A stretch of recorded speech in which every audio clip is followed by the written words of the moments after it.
Mr. Speaker, I now have the privilege of yielding to the gentlelady from Queens, one of the epicenters of this challenge to our country, Alexandria Ocasio-Cortez. 1 minute. Gentleman from New York is recognized for 1 minute.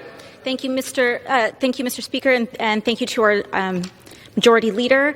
I represent one of the hardest hit communities in the hardest hit city in this country, Queens, New York. 13 dead in a night in Elmhurst Hospital alone. Our community's reality is this country's future if we don't do anything. Hospital workers do not have protective equipment. We don't have the necessary ventilators. But we have to go into this vote eyes wide open. What did the Senate majority fight for? One of the largest corporate bailouts with as few strings as possible in American history. Shameful. The greed of that fight is wrong for crumbs for our families. And the option that we have is to either let them suffer with nothing or to allow this greed and billions of dollars, which will be leveraged into trillions of dollars, to contribute to the largest income inequality gap in our future. There should be shame about what was fought for in this bill and the choices that we have to make. Gentlelady's time's expired. And I yield. Gentleman from Maryland reserved. Gentleman from Texas is recognized.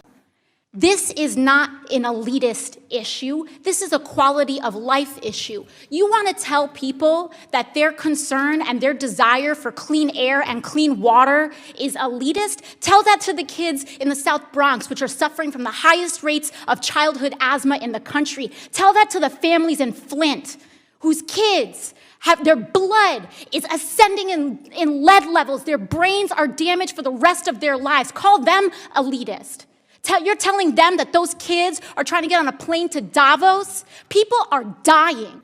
There's nothing holy about writing discrimination into the law. And I am tired of communities of faith being weaponized and being mischaracterized because the only time religious freedom is invoked is in the name of bigotry and discrimination. I'm tired of it. Any change to the census, any addition of a question, usually takes 5 years of a process to make sure that it is vetted, that every word has been tested, to make sure that it is effective, because it is one of the most important things that we do.